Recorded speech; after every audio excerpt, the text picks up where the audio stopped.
Continuando aqui o nosso 3.4 de leituras filosóficas, você não está sabendo do que está acontecendo? Sou Samuel Mendonça, você está no Topa Pensar, que é um canal aqui de um professor que se esforça para produzir algum conteúdo, não tem monetização, então ajuda esse sujeito que está produzindo alguma coisa de graça.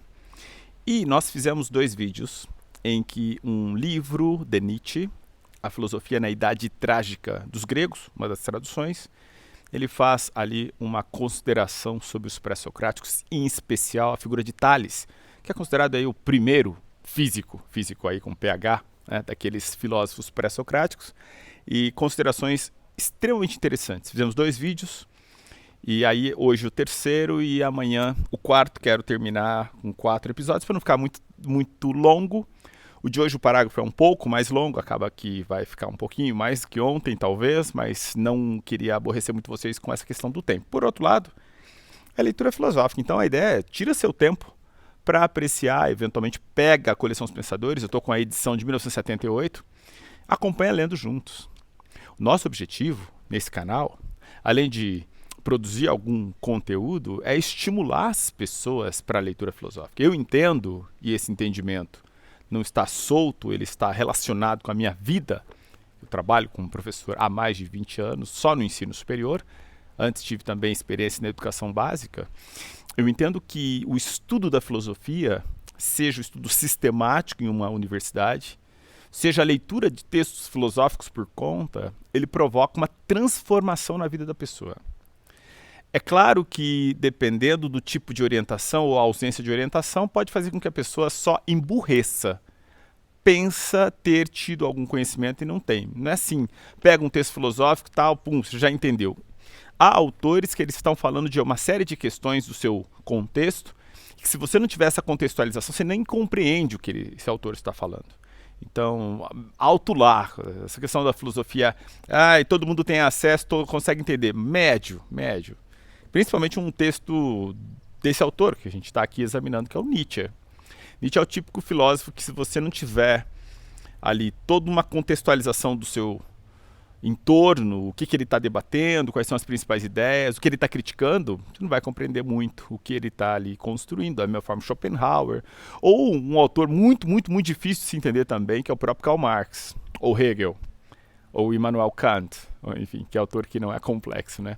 Todos os autores, porque produziram um conhecimento efetivamente filosófico, eles se debruçaram e eles vivem um determinado contexto e estão discutindo algumas questões desse seu contexto, não dá para dissociar. Então vamos aqui à leitura. Tem o meu destaque da leitura de hoje, praticamente, é a distinção que faz Nietzsche entre a construção científica e filosófica. Vamos nos lembrar que a construção científica dele não é do século XX, ainda está no XIX, mas ele faz essa distinção e isso é importante para a nossa consideração. Claro que ele está olhando aqui o pensamento clássico, né? Antigo, pré-socráticos. Ainda assim, as considerações em torno dessa distinção, elas aparecem. Vamos então continuando o que terminamos ontem, por isso a minha sugestão. Você ainda não assistiu aos vídeos anteriores? Assista, vai facilitar bastante. Outra coisa, é um pedido, dê seu like. Dê seu like, deixa um comentário. E aí, tudo bem? Como foi? Gostei, não gostei? Esse texto é enfadonho? Porque esse tipo de comentário, de like, isso faz com que o YouTube compreenda, não compreende lufas, né? Algoritmo, que esse vídeo tem alguma relevância. E aí ele distribui para outras pessoas. Então, por que o egoísmo de só você ter acesso a esse conhecimento? Vai, clica nesse botãozinho da mãozinha. Pode ser para baixo ou para cima, tanto faz. Não tem relevância. Lendo. Naturalmente não quero dizer que o pensamento, em alguma limitação ou enfraquecimento, ou como alegoria, conserva ainda talvez uma espécie de verdade. Assim como, por exemplo, quando se pensa em um artista plástico diante de uma queda d'água. E ele vê nas formas que saltam ao seu encontro um jogo artístico e prefigurador da água, com corpos de homens, de animais, máscaras, plantas, falésias, ninfas, grifos, em geral com todos esses protótipos possíveis. Artista é artista, né? De tal modo que, para ele, a proposição tudo é água estaria confirmada. Então, o artista consegue, né, perceber que, de fato, a água tem os seus diversos formatos nesse caso. O pensamento de Tales, ao contrário, tem seu valor, mesmo depois do conhecimento de que é indemonstrável em pretender ser, aqui o valor, em pretender ser, em todo caso, não místico e não alegórico. Então aqui é muito interessante porque lá naquele primeiro parágrafo ele mostrou uma certa aproximação do pensamento de Tales com supersticiosos e religiosos. Aqui ele está deixando claro assim, ó, o pensamento de Tales, na verdade, ele pretende ser não místico, não alegórico, pretende ser. Os gregos, entre os quais Tales subitamente se destacou, tanto eram o oposto de todos os realistas. Olha só, os gregos eram o oposto, pois, propriamente, só acreditavam na realidade dos homens e dos deuses, e consideravam a natureza inteira como que apenas um disfarce, mascaramento e metamorfose desses homens-deuses. Aliás, tem um fragmento do Heráclito que é exatamente esse, né? A natureza ama ocultar-se. Então, essa característica que está presente nos pré-socráticos, que está presente, portanto, nos gregos, é alguma coisa que evidencia uma certa oposição deles em relação aos realistas. Realistas aqui nos termos daqueles que estão olhando para o mundo mítico, inclusive. O homem é para eles a verdade e o núcleo das coisas. Todo o resto apenas aparência e jogo ilusório. Olha que louco. O homem era para eles, para os gregos, né? A verdade e o núcleo das coisas. Todo o resto aparência e jogo ilusório. Justamente por isso, era tão incrivelmente difícil para eles captar os conceitos como conceitos. E ao inverso dos modernos, entre os quais mesmo o mais pessoal se sublima em abstrações. Entre eles, o mais abstrato sempre confluía, de novo, em uma pessoa. Mas Tales dizia, não é o homem, mas a água a realidade das coisas. Ele começa a acreditar na natureza na medida em que, pelo menos, acredita na água. Como matemático e astrônomo, ele se havia tornado frio e insensível a todo o místico e o alegórico e, se não logrou alcançar a sobriedade da pura proposição tudo é um, e se deteve em uma expressão física, ele era, contudo, entre os gregos de seu tempo, uma estranha raridade. Talvez os admiráveis órficos possuíssem a capacidade de captar abstrações e de pensar sem imagens, em um grau ainda superior a ele, mas estes só chegaram a exprimi-lo na forma da alegoria. Aqui, a referência do orfismo, que é aí um período e, enfim, registros de uma construção do século VIII a.C. É uma referência muito alegórica, muito dentro da esfera dos mitos. Também, Fércides de Cirus, que está próximo de Tales no tempo e em muitas das concepções físicas, oscila ao exprimi-las naquela região intermediária em que o mito se casa com a alegoria, de tal modo que, por exemplo, se aventura a comparar a Terra com um carvalho alado, suspenso no ar com as asas abertas, e que Zeus, depois de sobrepujar Cronos, reveste de um faustoso manto de honra, onde bordou com a sua própria mão as terras, águas e rios. Contraposto a esse filosofar obscuramente alegórico, que mal se deixa traduzir em imagens visuais, Tales é um mestre criador, que, sem fabulação fantástica, começou a ver a natureza em suas profundezas. Se para isso se serviu sem dúvida da ciência e do demonstrável, mas logo saltou por sobre eles. Isso é igualmente um caráter típico da cabeça filosófica. Aqui, referência àquele nosso primeiro parágrafo, volte lá naquele vídeo, em que se tem aquela proposição de que a água é a origem e a matriz de todas as coisas. E a ideia de origem que remete a alguma coisa de uma perspectiva filosófica. Afinal de contas, o que significa essa coisa de origem? Arqué, modelo em última instância. A palavra grega que designa o sábio se prende etimologicamente a sápio. Eu saboreio, sapiens, o degustador. Sísifos, o homem do gosto mais apurado.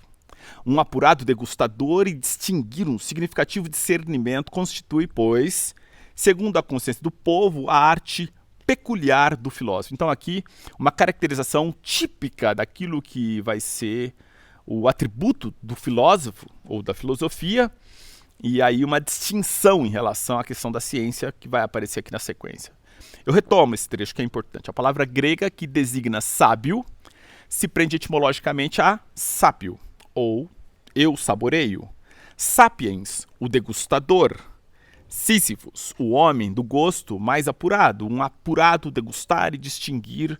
Um significativo discernimento constitui, pois, segundo a consciência do povo, a arte peculiar do filósofo.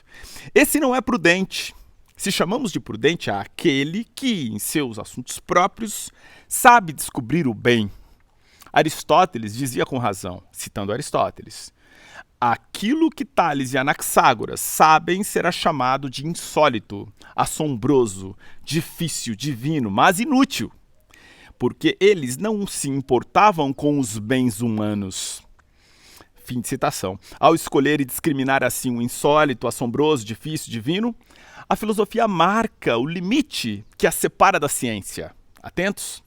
A ciência, do mesmo modo que ao preferir o inútil, marca o limite que a separa da prudência. Então, de novo, esse trecho que é muito importante. Aristóteles disse, aquilo que Tales e Anaxágoras sabem será chamado de insólito, assombroso, difícil, divino, mas inútil. Porque eles não se importavam com os bens humanos. Aristóteles. Aqui Nietzsche analisando, né?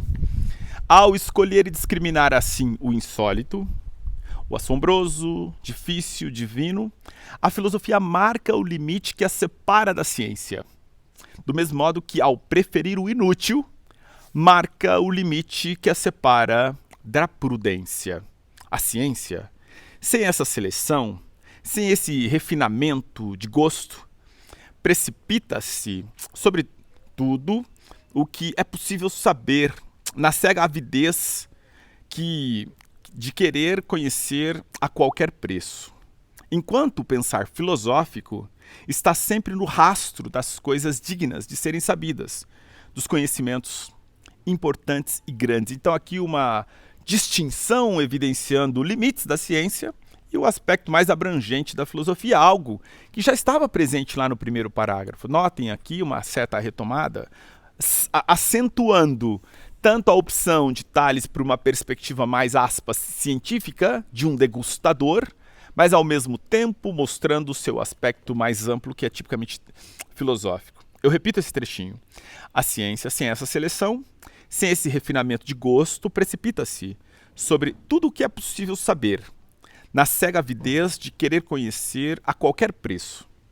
Então a ciência tem essa pretensão de deixar tudo muito claro, demonstrável, enquanto o pensar filosófico está sempre no rastro das coisas dignas de serem sabidas, dos conhecimentos importantes e grandes. E aqui fica uma distinção que evidencia a própria natureza da filosofia na sua ignorância.